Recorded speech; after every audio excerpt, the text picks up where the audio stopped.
Pak Ansi Lemah, silakan. Terima kasih pimpinan.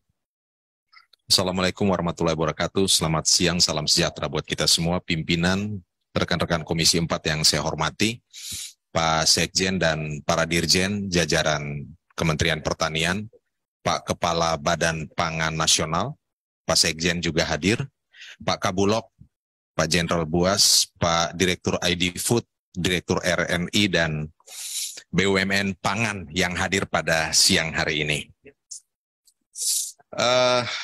Pak Ketua, menurut saya siang ini nih momen yang tepat sekali. Karena seluruh eselon 1 Kementerian Pertanian hadir juga Kabulok, ID Food, hadir juga RNI, dan Badan Pangan Nasional. Saya kira ini kesempatan pertama Pak Arief dan Pak Sarwo Edi, Badan Pangan Nasional itu, setidaknya pada saat saya hadir ini bertemu dengan jajaran eselon 1 Kementerian Pertanian. Jadi pertemuan kita siang hari ini menurut saya ini pertemuan orkestra kedaulatan pangan nasional.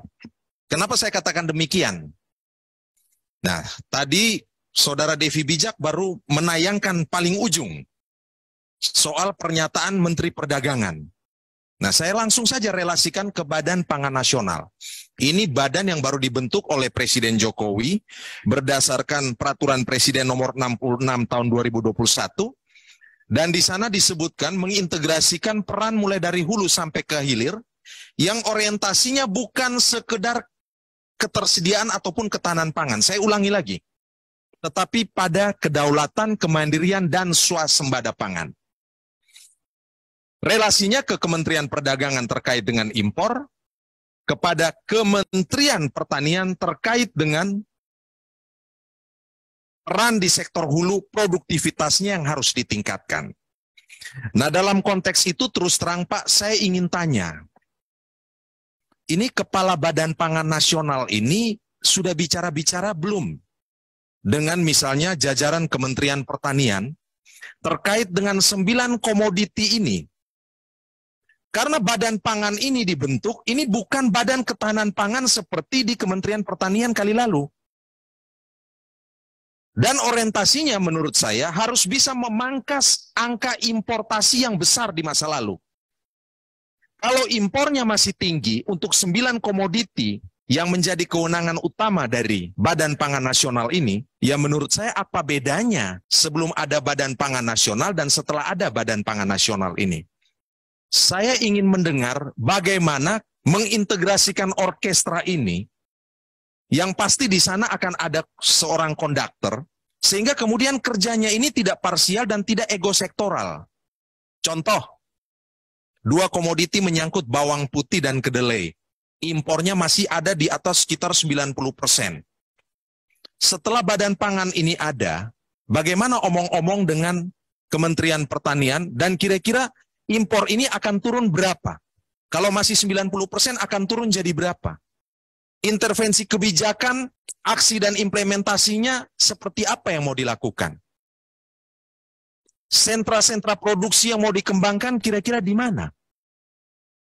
Nah, terkait dengan 9 komoditi ini, relasinya itu kan ke Direktorat Jenderal Tanaman Pangan, Pak Wandi, dan juga ada komoditi yang terkait dengan Direktorat Jenderal Peternakan dan Kesehatan Hewan, menyangkut produksi telur ayam, daging, ruminansia, unggas, dan seterusnya. Nah, saya belum mendengar nih di rapat siang hari ini, bagaimana merelasikan ini terkait dengan hal ini. Kalau masing-masing jalan sendiri, lalu untuk apa ada badan ini, Pak? Jangan sampai badan ini hanya menambah, sudah ada ID Food, sudah ada RNI, nah tambah lagi yang namanya BPN. Sementara kalau saya baca dari peraturan presidennya, ini peran BPN ini strategis. Bahkan mulai bicara dari perumusan kebijakan sampai pada penetapan kebijakan. Maka tadi kalau Pak Menteri Perdagangan itu omong soal impor, hati-hati ada BPN sekarang. Jangan langsung omong seperti itu. Nah, BPN mau ngomong apa sama Menteri Perdagangan soal impor? Nah, jadi menurut saya hari ini Kita harus bisa menangkap spirit baru setelah ada sebuah lembaga baru ini. Kalau tidak, kita tetap pada ego sektoral, tetap pada business as usual, berjalan sendiri-sendiri, dan sinergitas itu tidak ada, Pak. Saya membayangkan, mohon maaf, Kepala BPN ini akan menjadi konduktor yang mengintegrasikan kerja semua lembaga ini dari hulu sampai ke hilir.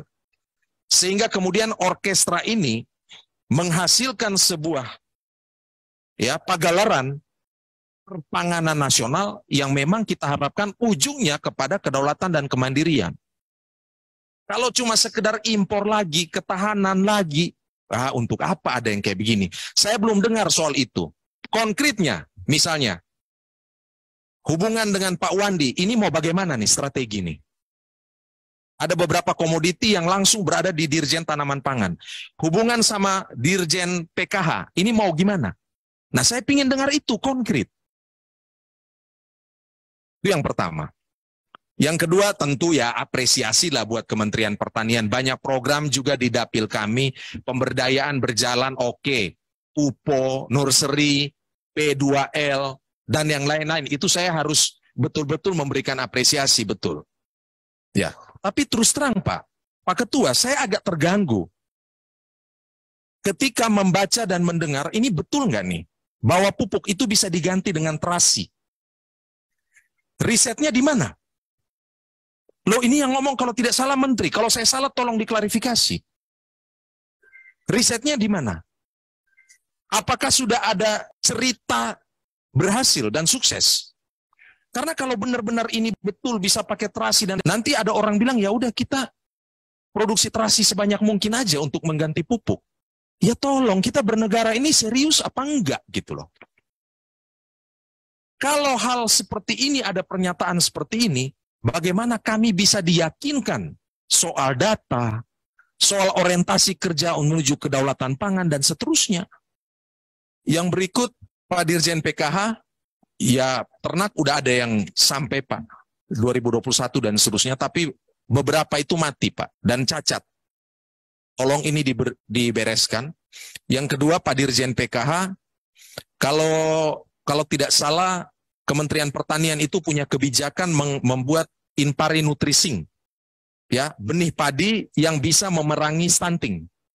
Nah, di NTT ini stuntingnya tinggi, Pak. Nah, salah satu bisa mengurangi stunting itu dengan telur dan ayam, Pak. Bisa nggak, Pak, tolong bantu kami NTT, Pak, soal itu. Selain saya menggarisbawahi tadi yang kata Pak Mindo, tolong perlakukan babi sama dengan ternak yang lain. Supaya NKRI dan Pancasilanya itu kelihatan tegas. Begitu. Karena sudah 3 tahun ini saya merasa kok agak diskriminatif nih kalau bicara soal babi nih. Gak pernah saya dapat satupun anakan babi gitu loh. Padahal di sana mereka bilang, kakak tolong dulu babi. Kasih ke kami. Yang berikut mungkin update Pak, soal sapi Sumba Ongol udah berapa banyak yang terdistribusikan ini. Saya kira demikian Pak Ketua.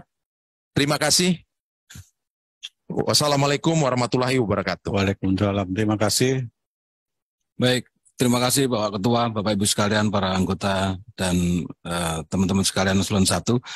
Kami catat yang berkait dengan program-program spesifik Eselon 1, ada pupuk, ada alsin, peternakan babi dan sebagainya tadi, ada beberapa yang perlu ada penekanan untuk bisa di revise di dalam program 2023. Prinsipnya Pak Ketua, kami akan lakukan, tadi masukannya memang sangat bagus kaitannya dengan penyesuaian daripada target terhadap apa program yang akan dilaksanakan oleh Kementerian Pertanian. Itu nomor 1. Sehingga dari hasil ini tentu masih ada perbaikan yang kami akan lakukan. Yang kedua berkait dengan data, kami sepakat sejak kemarin menjadi catatan di RDP tanggal 15 juga berkait dengan validasi data. Sekarang di beberapa desain teknis kita lakukan itu. Kaitannya dengan tanaman pangan, misalnya memang sumber data utama adalah BPS. Tapi beberapa komoditas yang lain di perkebunan, tidak semuanya sumbernya dari BPS, tetapi dari Dijen Perkebunan. Ini yang masih dalam kami proses untuk memperbaiki kaitannya dengan validasi untuk dikoordinasikan dengan berbagai pihak untuk bisa menjadi data yang bisa diaju bersama. Itu yang secara umum, dan kami mohonkan Dirjen TP nanti berurutan singkat-singkat saja, tadi berkait dengan data-data produksi dan lain sebagainya. Kami persilakan. Terima kasih Pak Sekjen, izin Pak Ketua, Bapak anggota Dewan yang terhormat, dan Bulog, Bapanas, dan IDFood, dan lainnya. Terima kasih. Yang pertama Pak Suhardi Duga, paket dryer bisa diganti Pak sesuai kondisi daerah sehingga variasinya ketemu, termasuk Pak Sultan yang dimaksud vertical dryer. Kemudian yang Ibu Kiki terkait dengan KSPP, ini bukan food estate Bu Kiki, tapi yang dibahas Pak Ansilema waktu lalu yaitu matrik DAK, itu di situ dari Bappenas menunjukkan lokpri lokasi prioritas untuk kawasan sentra produksi pangan. Nah itu didukung DAK, nanti kami mendukung aspek komoditas jagungnya bagi yang sesuai untuk jagung, mengisi komoditasnya, benih, kemudian juga padi cuma 1.000 hektar Bu. Dan itu kabupatennya misalnya ada di Asahan, Nabire, Jayapura, Mura, Okus, Katingan, Barito Selatan, Tapanuli Selatan, Tuba, Simalungun, dan seterusnya ada sekitar 100. Interupsi pimpinan. Selektif Ibu.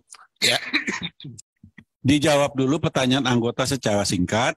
Yang tertulis ya tertulis. Silakan Pak Ansi. Iya, ini tadi Pak Wandi ada sebut nama saya. Terkesan seperti saya setuju. Ini saya punya catatan Pak. Setiap rapat catat saya nih. Pernyataan saya waktu itu adalah Kementan jangan merancang program yang sebenarnya sama, tapi nama saja yang berbeda. Semisal perbedaan antara food estate dan KSPP. Menurut saya tidak ada bedanya itu.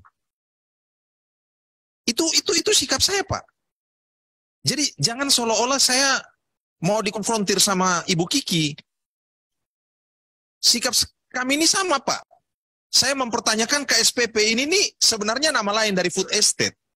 Coba Bapak jelaskan secara fundamental dan hakiki apa bedanya dua ini. Terima kasih. Ya, Pak. jelaskan dulu. Izin, terima kasih. Izin Mbak Ansi, kami nggak mencatat nama Bapak, tapi waktu rapat yang lalu menanyakan apa itu KSPP. Nah kami dan setuju apa bedanya dengan food estate. Kami fokus ke KSPP, lokpri yang ditentukan itu ada 100 kabupaten kota. Sementara di food estate bukan di lokasi itu. Nah, kalau food estate nanti Pak Dirjen PSP lebih detail, itu hasil ada ratasnya tanggal 20 September 2020 juga ada kesimpulannya di situ Pak. Demikian. Apa bunyi kesimpulannya Pak supaya tahu? Ditentukan 7 kabupaten food estate Pak. Itu dari data Bappenas yang kami peroleh 7 kabupaten food estate yang disebut itu. Demikian. Food estate apa? Yang barusan kesimpulannya food estate? Kalau yang ini 100 kabupaten KSPP, kawasan sentra produksi pangan. Dan kalau kita lihat 100 kabupaten itu potensinya komoditasnya bisa banyak. Tidak hanya padi, ya jagung, kemudian sampai perikanan, nah nanti selektif. Demikian Bapak. Silakan. Ya, Pak Dirjen, kalau food estate itu berhasil, layak untuk diperluas dan dibuat di banyak tempat. Komisi 4 ini sampai buat panja food estate, karena memang kami menemukan banyak catatan menyangkut ketidakberhasilannya, Pak. Itu satu. Yang kedua, dari penjelasan Pak Dirjen, kesimpulan saya, KSPP dan food estate ini tidak ada bedanya. Bedanya cuma lokasinya saja. Dan yang satu masuk dari usulannya Kementerian Bappenas. Sementara yang food estate itu dari Kementerian Pertanian. Nah maksud saya, kalau sama, gak usah dipaksa-paksa beda. Kenapa misalnya, ini konkret. Saya ini kan beberapa kali itu menyorot soal penyuluh. Kenapa anggaran itu tidak dialokasikan aja buat penyuluh? Itu loh maksudnya. Padahal kita selalu omong, suatu program itu berhasil kalau pertama semua omong 5M itu. Man, money, machine, method, management. Yang pertama man ini ya penyuluh lah. Yang saya selalu bilang, mata, telinga, otak, kaki, tangannya pertanian Republik Indonesia ini penyuluh. Terus terang, kalau KSPP model kayak begini, ya pindahkan aja ke lokasinya Pak Dedi itu. Supaya jelas gitu loh. Kita tuh ada sesuatu yang kita omong mengenai penyuluh, ada uang yang kita kontribusikan buat kesejahteraan mereka, mendukung sarana dan prasarana buat mereka. Kalau enggak, ya akan kayak jalan di tempat aja kita ini, Pak. Terus terang Pak Wandi, saya belum melihat perbedaan yang betul-betul dikotomi antara KSPP dan food estate ini. Terima kasih. Pak Ketua, satu. Iya. Terima kasih Pak Ketua. Saya sudah menyimak data yang disampaikan Kabulok, data yang disampaikan Kepala BPN dan juga Kementerian Pertanian. Intinya Kementerian Pertanian menyanggupi. Intinya itu, ada di rumah tangga, ada di penggilingan, dan ada di pedagang. Tapi sebenarnya itu sudah dibantah oleh Kabulok dengan, ada surat tadi. Itu ada surat, tolong tampilin ulang.